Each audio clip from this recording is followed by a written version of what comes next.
Hello everyone. ಈ ವಿಡಿಯೋದಲ್ಲಿ G K ಅಥವಾ ಜಿ ಎಸ್ ಯಾವುದೇ ಸೆಂಟ್ರಲ್ ಗೌರ್ಮೆಂಟ್ ಎಕ್ಸಾಮ್ನಲ್ಲಿ ಹೇಗೆ ಹೆಚ್ಚು ಅಂಕ ಪಡೆಯೋದು ಅಂತ ನಾನು ನಿಮಗೆ ತಿಳಿಸ್ಕೊಡ್ತೀನಿ. ನನ್ನ ಸ್ಟ್ರಾಟಜಿ ನಾನು ಶೇರ್ ಮಾಡ್ತೀನಿ. ಹೇಗೆ ಜಿ ಕೆ ಮತ್ತು ಜಿ ಎಸ್ ಅಲ್ಲಿ ಹೈಯೆಸ್ಟ್ ಮಾರ್ಕ್ಸ್ನ ಜಾಸ್ತಿ ಮಾರ್ಕ್ಸ್ನ ತೆಗೆಯೋದಂತ. ಫಸ್ಟು ನಮ್ಮ ಸಿಲೆಬಸ್ನ ನಾವು ಕಂಪ್ಲೀಟ್ ಮಾಡ್ಕೋಬೇಕು ಅಲ್ವಾ. We should complete our syllabus first and this is the main important thing. Next, ಈ ಸಿಲೆಬಸ್ ಕಂಪ್ಲೀಟ್ ಮಾಡಬೇಕಾದ್ರೆ ನಾವು ಪ್ರತಿಯೊಂದು ಚಾಪ್ಟರ್ಗೂ ಒಂದು ಚಾಪ್ಟರ್ ವೈಸ್ ಟೆಸ್ಟ್ನ ಅಟೆಂಡ್ ಮಾಡಬೇಕು. ಬಿಕಾಸ್ ನಾವು ಎಷ್ಟು ಅರ್ಥ ಮಾಡ್ಕೊಂಡಿದ್ದೀವಿ, ಹೇಗೆ ಓದ್ತಿದ್ದೀವಿ ಅಂತ ನಾವು ಈ ಸ್ಟೇಜಲ್ಲಿ ಅಂದರೆ ನಮಗೆ ಗೊತ್ತಾಗುತ್ತೆ. So this two are initial stage of learning and next ಬಂದರೆ ನಾವು ಮಲ್ಟಿಪಲ್ಸ್ ರಿವಿಷನ್ಸ್ ಮಾಡಬೇಕು. ಫಾರ್ ಎಕ್ಸಾಂಪಲ್, ಈಗ ಒಂದು ಎಕ್ಸಾಂಪಲ್ ತೊಗೊಳ್ಳಿ. ನಾವೀಗ ಒಂದು ಪೊಲಿಟಿನ ಕಂಪ್ಲೀಟ್ ಮಾಡಿದ್ವಿ, ನೆಕ್ಸ್ಟು ಹಿಸ್ಟ್ರಿ ಕಂಪ್ಲೀಟ್ ಮಾಡಿ ನೆಕ್ಸ್ಟ್ ಎಕಾನಮಿಗೆ ಹೋದಾಗ ನಮ್ಮ ಪೊಲಿಟಿ ಏನು ಓದಿರ್ತೀವಿ ಅನ್ನೋದು ಮರ್ತೇ ಹೋಗ್ಬಿಟ್ಟಿರುತ್ತೆ. ಸೊ ಎವ್ರಿ ವೀಕ್ಲಿ ಒನ್ಸ್ ನಾವು 5 ದಿನ ಏನು ಓದಿದ್ದೀವಿ ಅದನ್ನು ಸಂಡೇ ಒಂದು ದಿನ ರಿವೈಸ್ ಮಾಡಿಬಿಟ್ರೆ, ಮಲ್ಟಿಪಲ್ ರಿವಿಷನ್ಸ್ ಮಾಡ್ತಾಯಿದ್ರೆ ನಮಗೆ ರಿಟೆನ್ಷನ್ ಕೆಪಾಸಿಟಿ ಜಾಸ್ತಿ ಇರುತ್ತೆ. ನಾವು ಏನು ಓದಿದ್ದೀವಿ ಅದನ್ನು ನೆನ್ಪಿಟ್ಕೊಳ್ಳೋಕ್ಕೆ ನಮಗೆ ಈಸಿ ಆಗುತ್ತೆ. So multiple revision is must and should, because ನಾವು ಎಷ್ಟು ಓದ್ತೀವೋ ಅಷ್ಟೇ ರಿವಿಷನ್ಸ್ ಇರಬೇಕು. ನೆಕ್ಸ್ಟ್, ಈ 3 ಮಾಡಿದ್ಮೇಲೆ next we should go for sectional mock test. ಅಂದರೆ G K G S 25 questions, 25 questions ಅಥವಾ 40 ಕ್ವಶನ್ಸ್ ಇರುತ್ತೆ. ಇಷ್ಟು ಕ್ವಶನ್ಸ್ನ ನಾವು ಸೆಕ್ಷನಲ್ ಮಾಕ್ ಟೆಸ್ಟ್ಗೆ ಹೋಗಬೇಕು. ಈ ಒಂದು ಮಾಕ್ ಟೆಸ್ಟ್ ಬರೀಬೇಕಾದ್ರೆ ನಾನು ನಿಮಗೆ ಒಂದು ರೂಲ್ ಹೇಳ್ತೀನಿ. ಮೇಕ್ ಅ ಬುಕ್ ಆಫ್, ಒಂದು ಬುಕ್ನ ಮೇಂಟೈನ್ ಮಾಡಿ. ಆ ಬುಕ್ ಹೆಸರನ್ನ ಎರರ್ ಬುಕ್ ಅಂತ ಇಡಿ. ಆ ಬುಕ್ ನೇಮ್ನ ಎರರ್ ಬುಕ್ ಅಂತ ನೇಮ್ ಮಾಡಿ. ಏನು ಈ ಎರರ್ ಬುಕ್ಕಲ್ಲಿ ಅಂತಂದರೆ, ನೀವು ಮಾಡೋವಂಥ ಪ್ರತಿಯೊಂದು ಮಿಸ್ಟೇಕ್ಸ್, ಯಾವುದೇ ಟೆಸ್ಟಲ್ಲಾಗಲಿ ಯಾವುದೇ ಒಂದು ಮಾಕ್ ಎಕ್ಸಾಮಲ್ಲಾಗಲಿ ನೀವು ಏನು ತಪ್ಪು ಮಾಡ್ತೀರಾ ಅದನ್ನೆಲ್ಲನೂ ನೀವು ನೋಟ್ ಡೌನ್ ಮಾಡ್ಕೋಬೇಕು. ಎಲ್ಲನೇನು ಮಾಡಬೇಕು, ನೋಟ್ ಡೌನ್ ಮಾಡಿ again you should go for multiple revisions. ಈ ಎರರ್ ಬುಕ್ಕಲ್ಲಿ ತಪ್ಪು ಮಾಡಿರೋದನ್ನ ನೀವು ಮತ್ತೆ ಅದನ್ನು ರಿವಿಷನ್ ಮಾಡಬೇಕು. ಯಾಕೆ ಅದು ಇಂಪಾರ್ಟೆಂಟ್ ಅಂತಂದರೆ, ನಾವು ಏನು ತಪ್ಪು ಮಾಡ್ತೀವಿ ಅದನ್ನು ನಾವು ಫಸ್ಟು ತೆಗೆದುಕೊಂಡ್ರೆ we can easily reach to our goal. ಇದಿಷ್ಟು ಮಾಡಾದಮೇಲೆ ನಾವು PYQ ಅನಾಲಿಸಿಸ್ನ ಮಾಡಬೇಕು. PYQ ಅನಾಲಿಸಿಸಲ್ಲಿ ಹೇಗೆ ಮಾಡಬೇಕು, we should get previous year ಕ್ವಶನ್ನ ಪೇಪರ್ನ ತೊಗೋಬೇಕು, ಆಪ್ಷನ್ಸ್ ನೋಡಬೇಕು, ಆಪ್ಷನ್ಸ್ನೂ ಅನಲೈಸ್ ಮಾಡಬೇಕು ನಾವು. ಫಾರ್ ಎಕ್ಸಾಂಪಲ್, ಇವಾಗ ದ್ರವಿಡನ್ ಸ್ಟೈಲು ಮತ್ತು ವೇಸರ ಸ್ಟೈಲ್ ಅಂತ ಬರುತ್ತೆ, ಅಥವಾ ದ್ರವಿಡ ನಗರ ಸ್ಟೈಲ್ ಅಂತ ಬರುತ್ತೆ. ಆ ದ್ರವಿಡದಲ್ಲಿ ಯಾವ್ಯಾವ ಟೆಂಪಲ್ಸ್ ಅಂತ ಕೊಟ್ಟಿರ್ತಾರೆ, ಅಥವಾ ವೇಸರ ಸ್ಟೈಲ್ ಟೆಂಪಲ್ಸು ಕೊಟ್ಟಿರ್ತಾರೆ.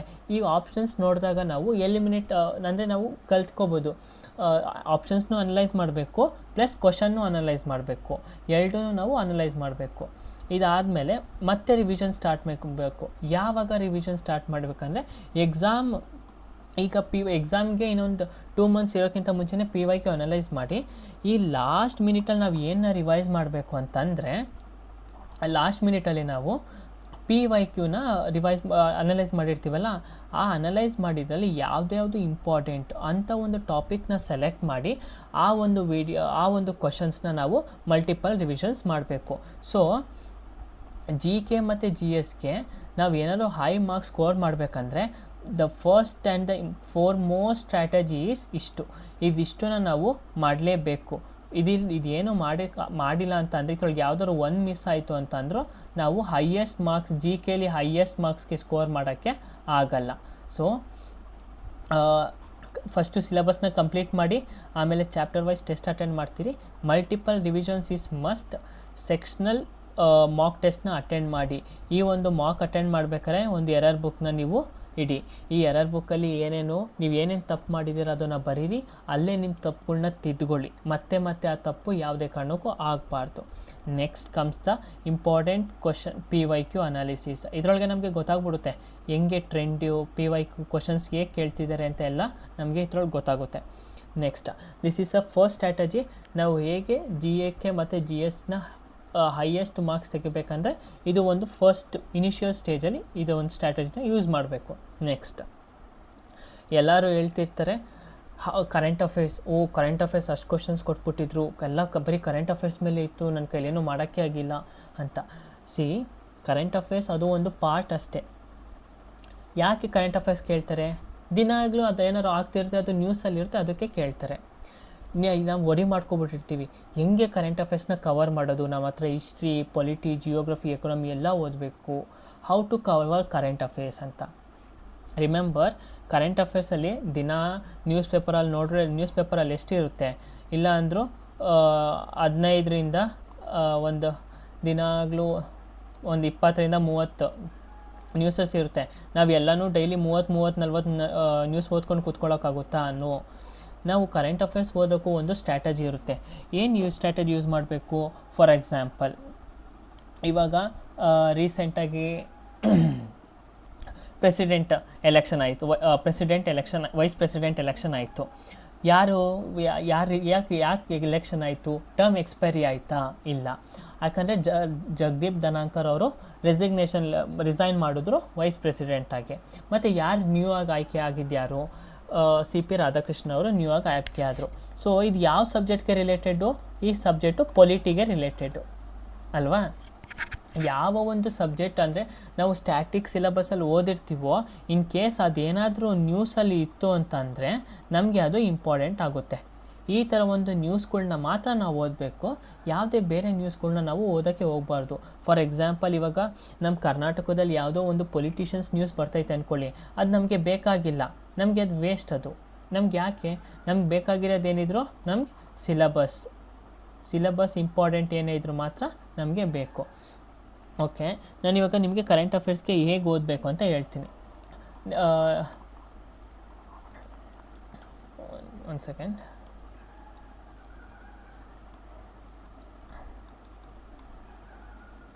ಕರೆಂಟ್ ಅಫೇರ್ಸ್ಗೆ ಹೇಗೆ ಓದಬೇಕು, how to cover current affairs, ನಿಮಗೆ ನಾನು 3 ಸ್ಟ್ರಾಟಜಿ ಹೇಳ್ತೀನಿ. ಒಂದು, ನ್ಯೂಸ್ ಪೇಪರ್.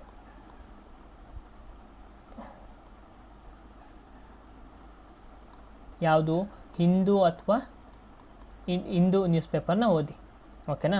ನೆಕ್ಸ್ಟು PIB ಅಂತ ಬರುತ್ತೆ, ಪ್ರೆಸ್ ಇನ್ಫಾರ್ಮೇಷನ್ ಬ್ಯೂರೋ. ಇಲ್ಲಿಂದನೇ ನಮಗೆ ಡೈರೆಕ್ಟು ಕ್ವಶನ್ಸ್ ಸಿಗೋದು. Majority of the questions in central government will be ask from this PIB.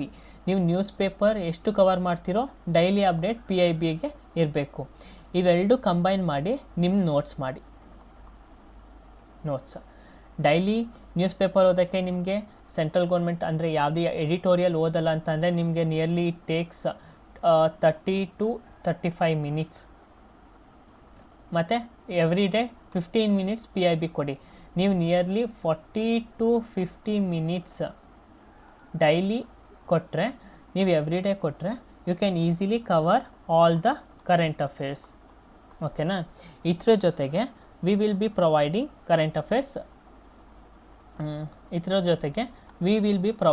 Current affairs classes.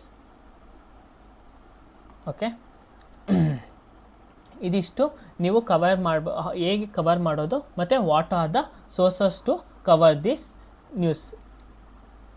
Next, for students worried about how to cover current affairs. ನೋಡಿ, ಯಾವುದೇ ಕಾರಣಕ್ಕೂ worry ಮಾಡ್ಕೋಬೇಡಿ. ನಾವು current affairs ಹೇಗೆ ಅಷ್ಟೊಂದಿದೆ, ಹೆಂಗೆ ಅಷ್ಟೊಂದೆಲ್ಲ ಓದೋದು, ಹಂಗೆ ಹಿಂಗೆ ಅಂತ.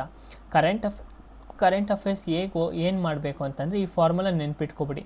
ಕರೆಂಟ್ ಅಫೇರ್ಸ್ ಅಂದರೆ ಏನು? ಫಸ್ಟು ಸ್ಟ್ಯಾಟಿಕ್ಗೆ ರಿಲೇಟೆಡ್ ಆಗಿರಬೇಕು. ಪ್ಲಸ್ ಆ ಸ್ಟ್ಯಾಟಿಕ್ ಸಬ್ಜೆಕ್ಟ್ ನ್ಯೂಸಲ್ಲಿರಬೇಕು. ನೆಕ್ಸ್ಟ್,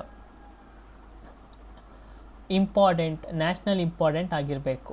ಇಂಪಾರ್ಟೆಂಟ್ ಅಂದರೆ ನಮ್ಮ ಭಾರತಕ್ಕೆ ಸಂಬಂಧಪಟ್ಟಾಗೆ ಅದು ಇಂಪಾರ್ಟೆಂಟ್ ಆಗಿರಬೇಕು. ಮತ್ತು for ಸ್ಕೀಮ್ಸ್ಗಳಿಗೋದ್ರೆ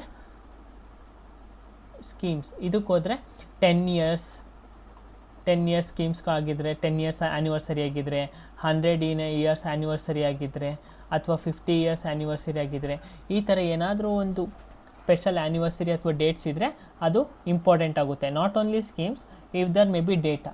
for example 1925 self respect movement ಅಂತ ಸ್ಥಾಪನೆ ಆಗುತ್ತೆ. ಯಾರು ಸ್ಟಾರ್ಟ್ ಮಾಡಿದ್ದು ಅಂತ ಕ್ವಶನ್ಸ್ ಕೇಳಿದ್ದಾರೆ. ಯಾಕಂದರೆ 1925 ಮತ್ತು 2025 100 years of starting self respect moment. ಈ ಒಂದು ಯಾರು ಸ್ಟಾರ್ಟ್ ಮಾಡಿದಂತ ಅಂದರೆ ಇ ವಿ ರಾಮಸ್ವಾಮಿ ಅಯ್ಯರ್, ತಮಿಳ್ನಾಡವರು. ಇ ವಿ ರಾಮಸ್ವಾಮಿ ಪೆರಿಯರ್ ಅಂತಲೂ ಕರಿತೀವಿ. ಓಕೆನಾ. ಸೊ ಈ ಥರ ಒಂದು ಸ್ಟ್ರಾಟಜೀಸ್ನ ನಾವು ಯೂಸ್ ಮಾಡಬೇಕು. ನಾವು ಸುಮ್ಮನೆ ಎಲ್ಲನೂ ಓದ್ಕೊಂಡು ಕೂತ್ಕೊಂಡ್ರೆ ಅದರೊಳಗೆ ನಮಗೆ ಏನೂ ಯೂಸ್ ಆಗೋಲ್ಲ. ಡೈಲಿ ನ್ಯೂಸ್ ಪೇಪರ್ ಓದ್ತಾನೇ ಇದ್ದರೆ ನಮ್ಮ ಟೈಮ್ ವೇಸ್ಟ್ ಆಗುತ್ತೆ ಹೊರತು ನಮ್ಮ ನಾಲೆಜ್ ಇನ್ಕ್ರೀಸ್ ಆಗೋಲ್ಲ. ನಾವು ಹೇಗೆ ನಾಲೆಜ್ ಇನ್ಕ್ರೀಸ್ ಮಾಡ್ಕೋಬೇಕು, ಈ ಥರ ಸೆಲೆಕ್ಟಿವ್ ಆಗಿ ನಮ್ಮ ನ್ಯೂಸ್ ಪೇಪರ್ನ ನಾವು ಓದಬೇಕು. Remember, quality is greater than quantity. ನಾವು ನ್ಯೂಸ್ ಪೇಪರ್ ಓದ್ಬೇಕಾದ್ರೆ ನಮ್ಮ ಕ್ವಾಲಿಟಿ ಜಾಸ್ತಿ ಇರಬೇಕು ದೆನ್ ಕ್ವಾಂಟಿಟಿ. ಜಾಸ್ತಿ ಓದ್ಬಿಟ್ಟು ನಾವು ರಿಟೈನ್ ಮಾಡ್ಕೊಳ್ಳೋಕ್ಕೂ ಆಗಲ್ಲ. Start small but stay regular and please do stay regular. Daily news ಪೇಪರ್ನ ಓದಿ ಯಾವುದೇ ಕಾರಣಕ್ಕೂ ಸ್ಕಿಪ್ ಮಾಡಬೇಡಿ ನ್ಯೂಸ್ ಪೇಪರ್ನ. Remember, and these are the points to be remembered. Regular bit news ಪೇಪರಿಂದ ನೀವೇನು ಮಾಡಿ ಅಂದರೆ ಡೈಲಿ ಶಾರ್ಟ್ ನೋಟ್ಸ್ ಮಾಡ್ಕೊಳ್ಳಿ. ಒಂದು ಕರೆಂಟ್ ಅಫೇರ್ಸ್ ಬುಕ್ ಮಾಡಿ, ಕರೆಂಟ್ ಅಫೇರ್ಸ್ಗೆ ಅಂತ ಒಂದು ಬುಕ್ ಇಡಿ. ಡೈಲಿ ಏನು ಮಾಡಿ ನೋಟ್ಸ್ ಮಾಡ್ಕೊಳ್ಳಿ. ಅದು ಇಂಪಾರ್ಟೆಂಟ್ ಅಂದರೆ 1 to 2 ಟಾಪಿಕ್ ಅಷ್ಟೇ ಡೈಲಿ ಇಂಪಾರ್ಟೆಂಟ್ ಆಗೋದು. ಕೆಲವೊಂದು ದಿನ 2 to 3, ಕೆಲವೊಂದು ದಿನ 3 to 4 ಟಾಪಿಕ್ಸು ಇಂಪಾರ್ಟೆಂಟ್ ಆಗುತ್ತೆ. ಬಟ್ ಇಂಪಾರ್ಟೆಂಟ್ ಟಾಪಿಕ್ಸ್ ಮಾತ್ರ ನೋಟ್ ಡೌನ್ ಮಾಡ್ಕೊಳ್ಳಿ. You need not, last point ನೋಡಿ, you do not need to be perfect, just consistent. ನಿಮಗೆ ಓದೋಕ್ಕಾಗಿಲ್ಲ ಅಂದರೂ ಪರವಾಗಿಲ್ಲ, ಸರಿಯಾಗಿ ಓದೋಕ್ಕಾಗ್ತಾಯಿಲ್ಲ, ನನಗೆ ನೀಟಾಗಿ ಅರ್ಥ ಮಾಡ್ಕೊಳ್ಳೋಕ್ಕಾಗ್ತಾಯಿಲ್ಲ ಅಂತಲೂ ಅಂದ್ಕೊಂಡ್ರೂ ಪರವಾಗಿಲ್ಲ.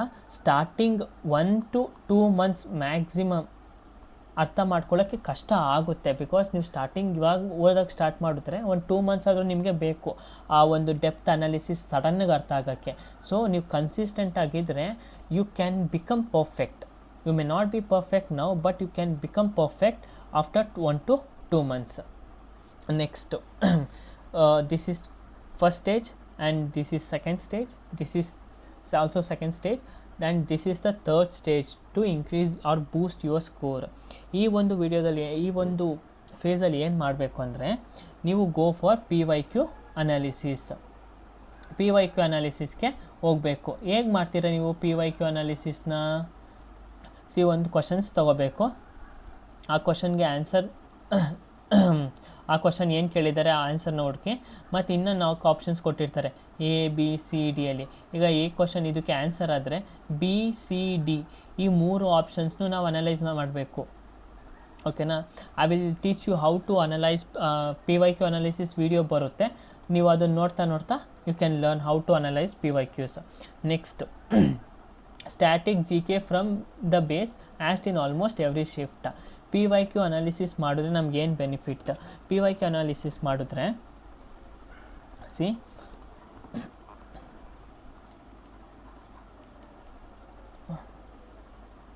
PYQ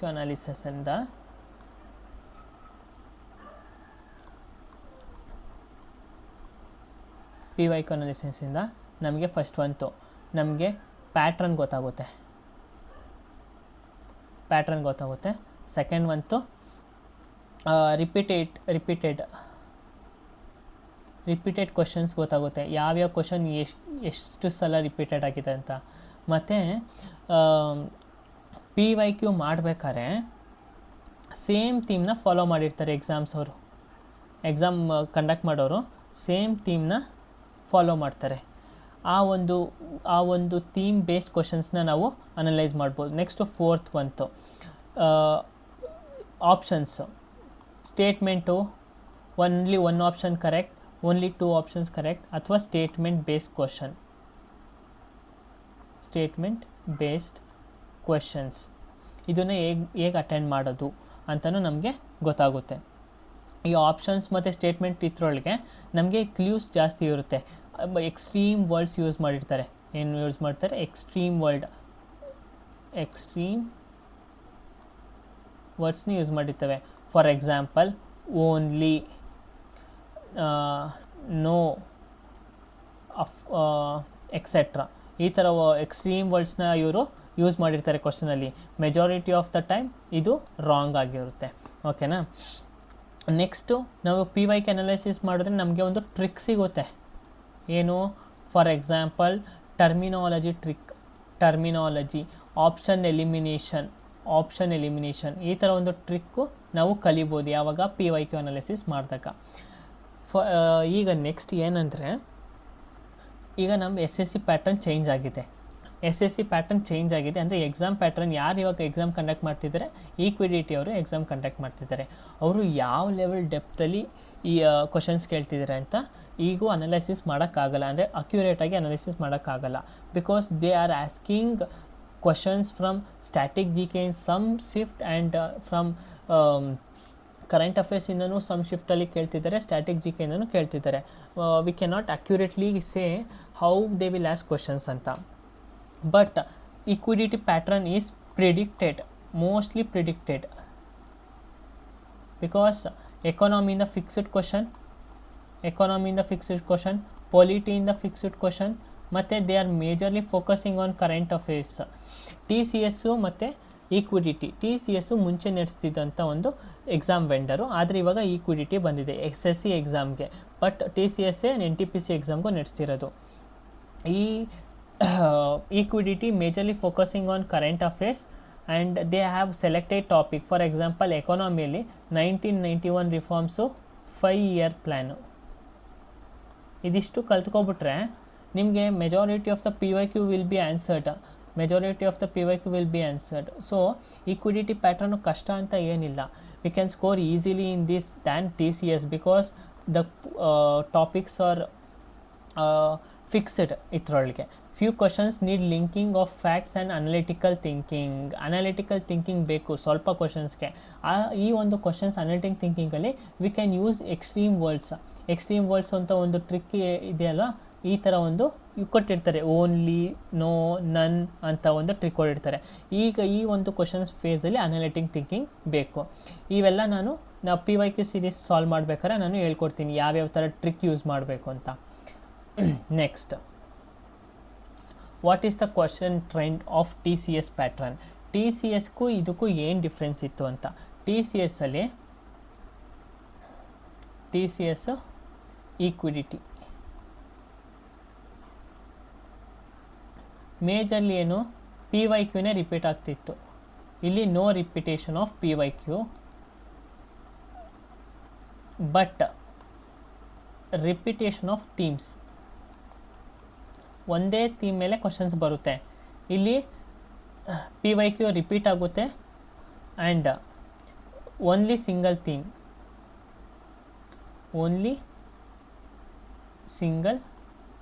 theme. ಇಲ್ಲಿ ಮಲ್ಟಿಪಲ್ ಥೀಮ್ಸ್ ಇರುತ್ತೆ.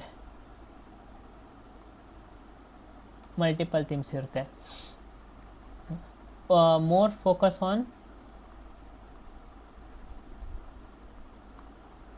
ಸ್ಟ್ಯಾಟಿಕ್ ಸಬ್ಜೆಕ್ಟ್ ಮೇಲೆ ಮೋರ್ ಫೋಕಸ್ ಮಾಡ್ತಿದ್ರು.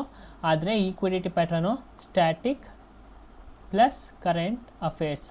ಇಲ್ಲಿ ಕರೆಂಟ್ ಅಫೇರ್ಸ್ ಕ್ವಶನ್ ವೇಟೇಜ್ ಎಷ್ಟಪ್ಪ ಆಯ್ತು ಅಂತಂದರೆ ನಿಯರ್ಲಿ 2 or 1 ಅಷ್ಟೇ ಕ್ವಶನ್ಸ್ ವೇಟೇಜ್ ಇರ್ತಿತ್ತು. ಆದರೆ ಇಲ್ಲಿ ಕರೆಂಟ್ ಅಫೇರ್ಸೇ 50% to 80% ವೇಟೇಜು ಕರೆಂಟ್ ಅಫೇರ್ಸಲ್ಲೇ ಇದೆ ಅಲ್ಲಿ ಈಕ್ವಿಡಿಟಿ ಪ್ಯಾಟ್ರನಲ್ಲಿ. ಸೊ ಯಾವುದು ಡಿಫಿಕಲ್ಟ್ ಅಂತ ಅನಿಸಲ್ಲ. ಒಂದು ಫಾರ್ಮುಲಾ ನೆನ್ಪಿಟ್ಕೊಬಿಡಿ, ಈದರ್ TCS ಆರ್ ಈಕ್ವಿಡಿಟಿ ಯಾವುದೇ ಎಕ್ಸಾಮ್ ಇರಲಿ, ನಾವೇನಾದ್ರು ವಿನ್ ಆಗಬೇಕಂತ ಅಂದರೆ ಬೇಕಾಗಿರೋದು 3: ಹಾರ್ಡ್ ವರ್ಕ್, ಕನ್ಸಿಸ್ಟೆನ್ಸಿ, ಪೇಷನ್ಸ್. ಈ 3 ಇದ್ದರೆ ಈ ಥರ ಯಾವುದೇ ಪ್ಯಾಟ್ರನ್ ಬಂದರೂ ವಿ ಕ್ಯಾನ್ ವಿನ್. ಸೊ ಈ ಒಂದು ವಿಡಿಯೋದಲ್ಲಿ ನಿಮಗೆ ಹೇಗೆ GK/GS ಮಾರ್ಕ್ಸ್ನ ಇನ್ಕ್ರೀಸ್ ಮಾಡ್ಕೋಬೇಕು ಅಂತ ನಾನು ತಿಳಿಸ್ಕೊಟ್ಟಿದ್ದೀನಿ. ಸೊ ಯು ಶುಡ್ ಇನಿಷಿಯಲ್ ಸ್ಟೇಜಲ್ಲಿ ಇವಿಷ್ಟು ಮಾಡಲೇಬೇಕು, because these are the importants one. ಇವಿಲ್ಲ ಅಂದರೆ ನಾವು ಮುಂದೆ ಏನೂ ಮಾಡೋಕ್ಕಾಗಲ್ಲ. ಇದಿಲ್ಲ ಅಂದರೆ ನಾವು ಕರೆಂಟ್ ಅಫೇರ್ಸು ಓದೋಕ್ಕೆ ಸಖತ್ ಕಷ್ಟ ಆಗುತ್ತೆ. ಆ್ಯಂಡ್ ವರಿ ಮಾಡ್ಕೊಬೇಡಿ, current affairs is the easiest and the most favorites will become a more favorite subject for you only. Okay, ಹೇಳ್ಕೊಟ್ಟಿದ್ದೀನಿ ಯಾವುದೇನು ಮಾಡಿ ಏನೇನು ಮಾಡಬೇಡಿ ಅಂತ. ಒಂದು ಬುಕ್ ಇಡಿ, ಟಾಪಿಕ್ ಬಗ್ಗೆ ಬರ್ಕೊಳ್ಳಿ, ಡೈಲಿ ನ್ಯೂಸ್ ಪೇಪರ್ ಓದಿ, ಯಾವುದೇ ಕಾರಣಕ್ಕೂ ಮಿಸ್ ಮಾಡಬೇಡಿ. And PYQ analysis must and should, because without PYQ analysis ನೀವು ಯಾವ ಇಂಡಿಯಾದಲ್ಲಿ ಯಾವ ಎಕ್ಸಾಮ್ನು ಕ್ರ್ಯಾಕ್ ಮಾಡೋಕ್ಕೆ ಆಗಲ್ಲ. PYQ ಅನಾಲಿಸಿಸ್ ಇದ್ರೇ ನೀವೆಲ್ಲ ಏನು ಮಾಡೋಕ್ಕೆ ಆಗೋದು. So PYQ is must. Thank you.